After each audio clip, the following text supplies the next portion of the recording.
All right, welcome everyone. I'm Kelly Grimes from the Canadian Health Leadership Network, better known as CHLNet, and we're co-hosting this webinar today along with the World Health Leadership Network.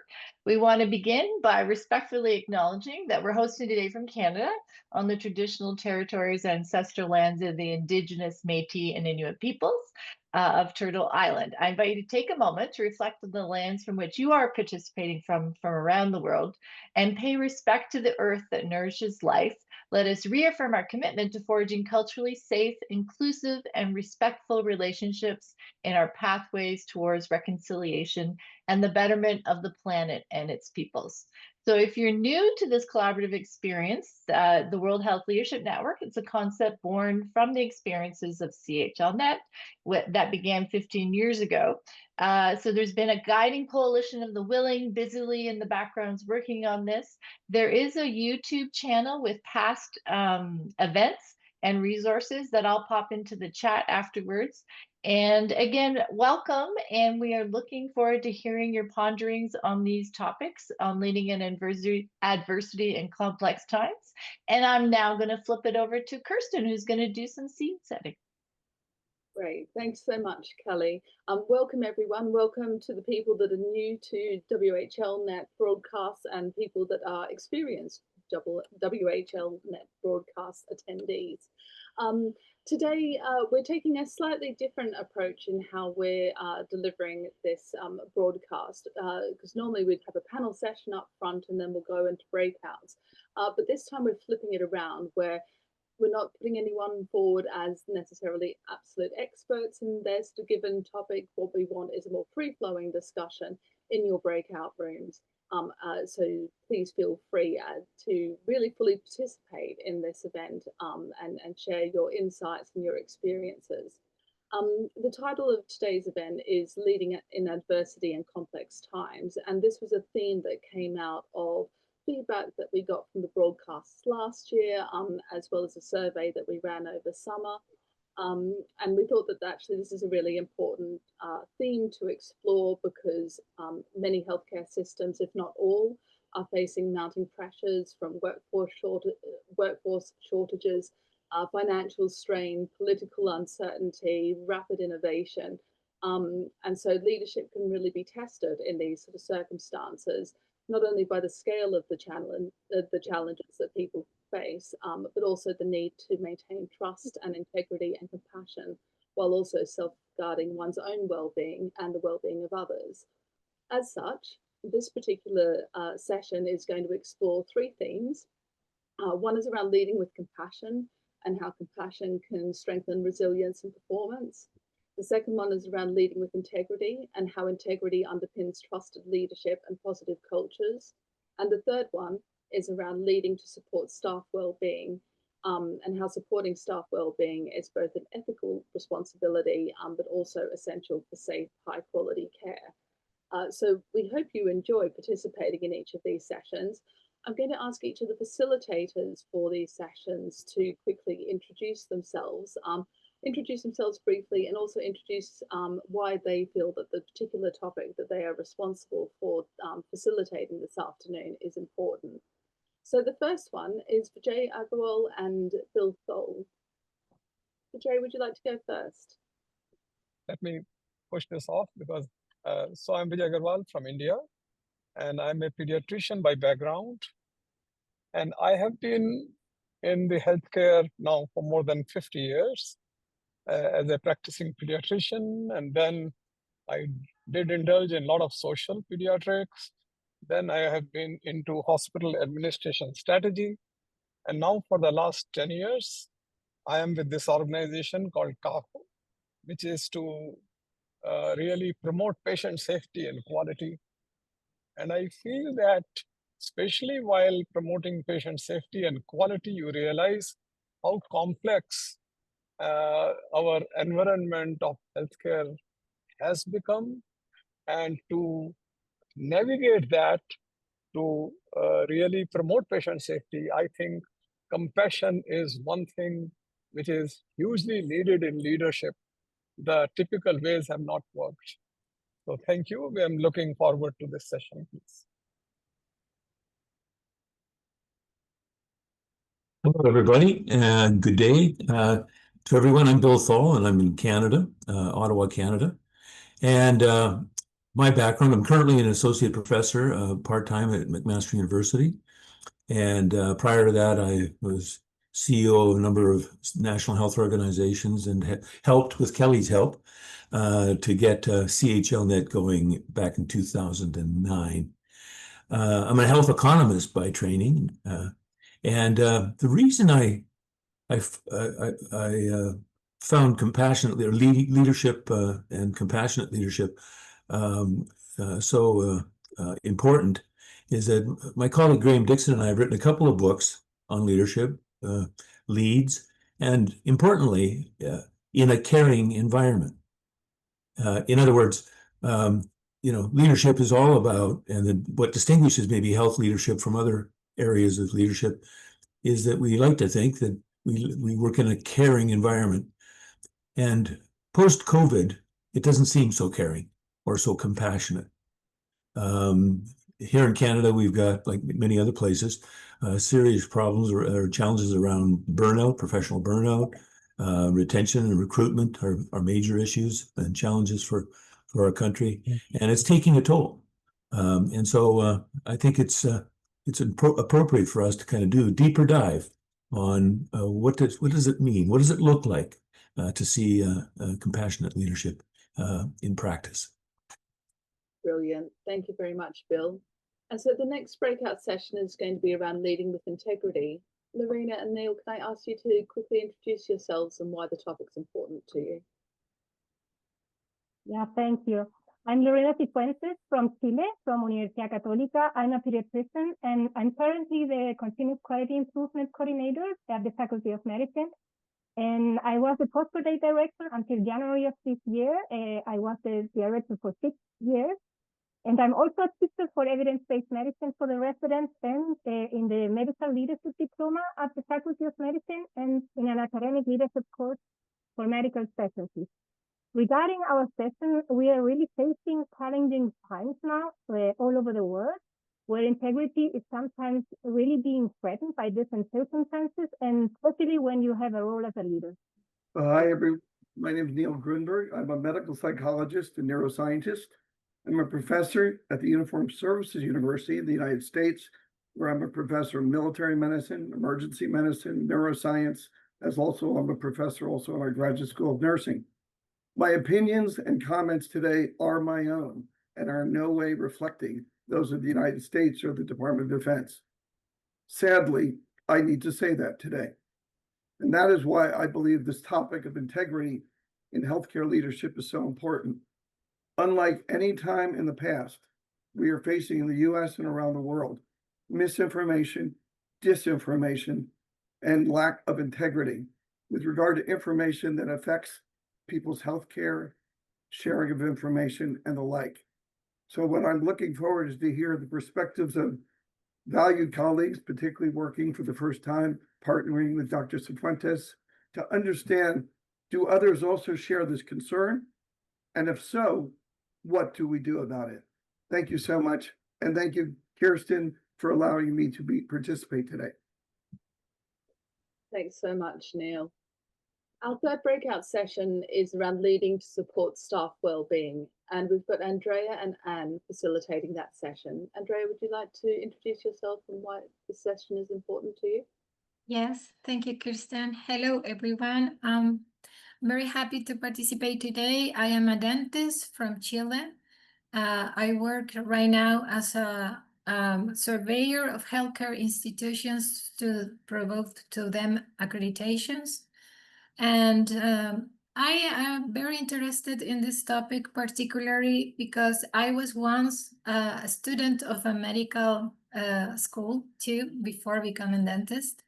And during my time in the work and during my time as a student, I had the opportunity to share a lot of experience and notice also how the healthcare workers struggles in the inside.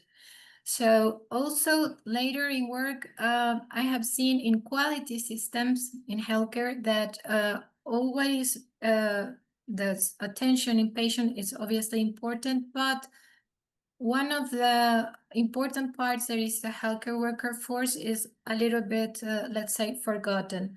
And then to be really providing a good quality healthcare attention, medical attention, has to be first in a good state, the healthcare workforce. So that is why I came into this topic. Thanks, Andrea. Anne? Thank you. I'm an internist by background, now a professor emerita at the University of Toronto. I've hung up my stethoscope, so I no longer do clinical work, but I do education in the area of medical leadership, and I am a facilitator with Leads Global. Like many who've spoken before me, I have a background in quality and safety, and it is very apparent that you can't offer good quality care to patients if the workforce is not healthy itself. And it goes back to the definition that Graham and Bill have used as they define healthcare leadership, which is we are in service to the health and welfare of the populations we serve. The population aren't just the patients, it's also the workforce. So I have been very committed to a healthy workforce for a long time, and I'm delighted to partner with Andrea on this topic. So thank you again. Brilliant. Thank you so much, Anne. If you want to know more about our illustrious facilitators this afternoon, biographies have been sent around by email, but we'll also put something in the chat shortly. This afternoon, before you go into breakouts, you might want to access Padlet. So there's a QR code on your screen on the presentation, and Zaina will put in the chat the link to Padlet if it's not already there. Basically, Padlet is going to be the way in which you can share information. So you'll be involved in your breakout sessions, but if you want to share any sort of broader reflections, you can do so on Padlet. And you can also add resources on Padlet as well that are relevant to your topic that you think other people might be interested in.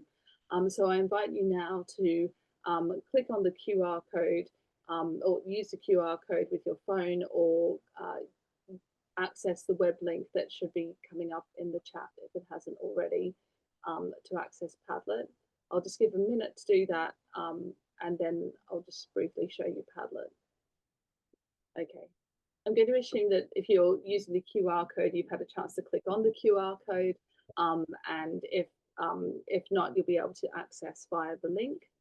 So I'm now just going to try and share my screen so you can see what Padlet looks like.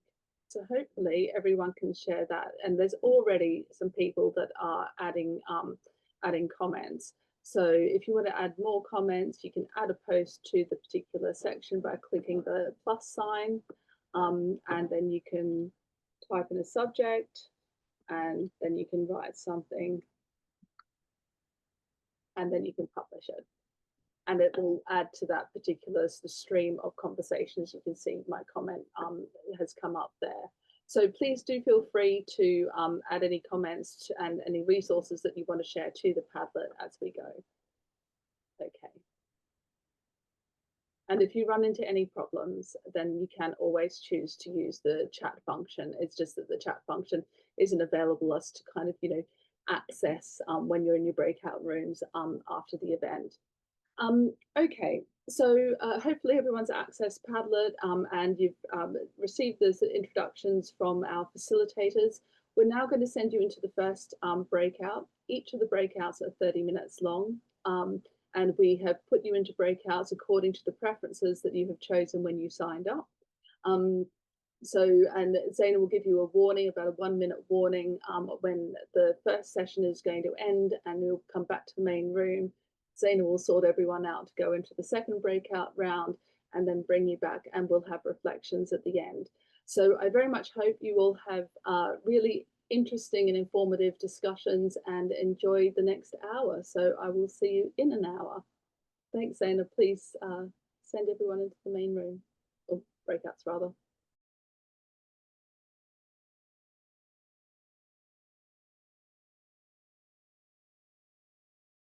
Enjoyable and insightful conversations this afternoon. I'm conscious that we finish in 9 minutes, so I just wanted to make sure that we capture some of the reflections from the conversations. So if you do have anything further to add to the Padlets, by all means, please do. But I'm going to come to our facilitators. First of all, just to give, because we're short on time, just one sort of insightful learning or comment that has been made through your discussion in your breakouts this afternoon. So Bill and Vijay, I'm going to come to you first. Okay, I'll go first then. I'll go first, Vijay. We had 2 questions just to remind people. The first one was, where have you seen in another leader compassionate leadership? And what were the key things there? And I picked up a couple of points here. One is that compassion is a well that just keeps on giving, which I found pretty profound. And it begins with giving yourself some compassion, leading through strength. The second one that I picked up, and there were a number of them, was that protecting the compassionate leadership is when you demonstrate that you're protecting the dignity of the people that you work with. And there were many examples of where, poor behavior or people in trouble were dealt with in a private and constructive way, and immediately. Don't don't dither. So those would be my couple of examples. And over to you, Vijay, for the second question. Thank you. I thought that a lot of people expressed that they are experiencing a toxic kind of a behavior in their organization. So it was also a reflection of wherever the compassion was not an essential ingredient of the leadership, we found that the organizational behavior of people with each other, and especially it became evident in COVID and post-COVID, that how they are not being civil to each other. And we found that compassion was a very essential ingredient. So for that, and many, many examples kind of came about it, whether to be kind of being respectful of the personal situations of the people, but being inclusive, being transparent, many, many things were there. But I think important thing is that a compassionate leadership is an essential ingredient to navigate the complex situations.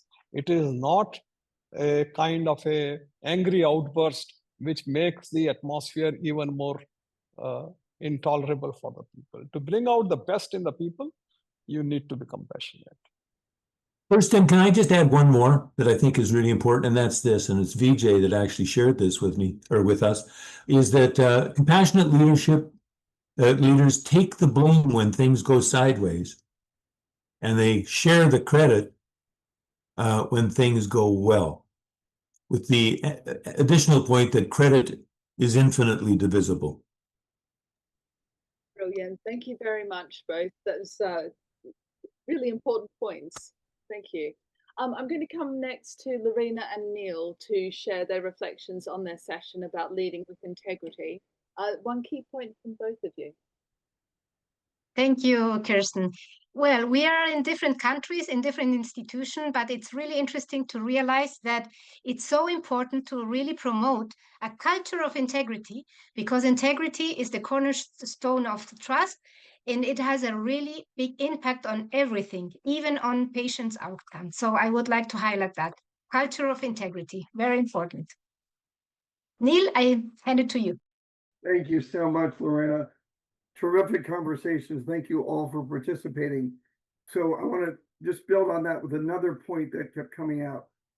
Integrity is so fundamental and so critical in healthcare, but at every level, being truthful with oneself about your mistakes or your strengths or your weaknesses, with one's patients, with one's colleagues, with one's subordinates, with one's supervisors, and at the policy and systems level as well. It runs through all of that. It's essential. And we also brought on another point, the importance of courage to be truthful. And interestingly, embedded in the word integrity is the word grit, or grit and strength, in order to express it. thank you all. As always, I always learn a tremendous amount, but I just want to add quickly, personally, things are so difficult in the US right now that I really want to know, as I've said to Graham and others over the years, we don't just find value in each other, we need each other around the world. So thank you all so much. Thank you, Neil. You're getting a lot of appreciation of the things that are floating up on my screen anyway. So thank you very much for that. Andrea and Anne, you were leading a session around supporting well-being, staff well-being. Yes, thank you, Kirsten. Thank you everyone that participate in this meeting. The main insights that we got out of our conversation was basically the importance of the leader to not be a toxic one, and also to be human. So because we're more human, he's able to communicate and connect better with the team. And also, what is important to adapt to every local institution, every local healthcare institution, what measures or what thing implementation is needed to help in this psychological safety. And more global, how important is that every healthcare institution has a very just culture. So a less blame culture, a less shame culture, and that means for any mistake that has to be with adverse events, for example, clinicals, but also about psychological state of the healthcare worker, because there is a lot of shame to speak this loud when you are not feeling all right. So that would be our insights. Thank you all for participating. I'll just add one more point. We had a number of discussions about polarity of healthcare worker well-being and organizational well-being. Healthcare worker well-being and or accommodation and being able to have the human resources to manage patient care. And there's a bit of a yin-yang at different times. You have to focus on one, but you have to go through the infinity loop that at a different time you have to step back and be able to see the other one and rebalance, renavigate. So very rich discussion. Thank you, everybody. Well, thank you so much to all of our facilitators and to the steering group as well for your support and time in enabling this broadcast to happen. And also to Zaina as well, who's helpfully managed the technology for us behind the scenes. Just so you know, the Padlet is going to, I'll keep it open. So if you have anything further to add, by all means do.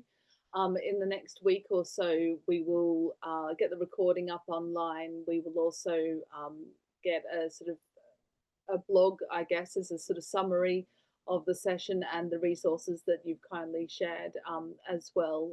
So it's more widely available. So look out for that. We will be in touch. I'm just handing over to Graham briefly for the final word, and then we'll let you on your way.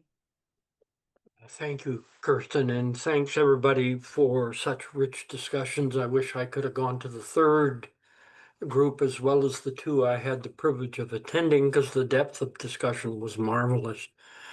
I want to let everybody know that our next meeting, our next broadcast is going to be in December. I think it's December 18th is tentatively scheduled for that. And the purpose of the broadcast is to partner with the ISQA, the International Society for Quality in Healthcare, to have a discussion about the use of artificial intelligence in quality and safety improvement in health systems.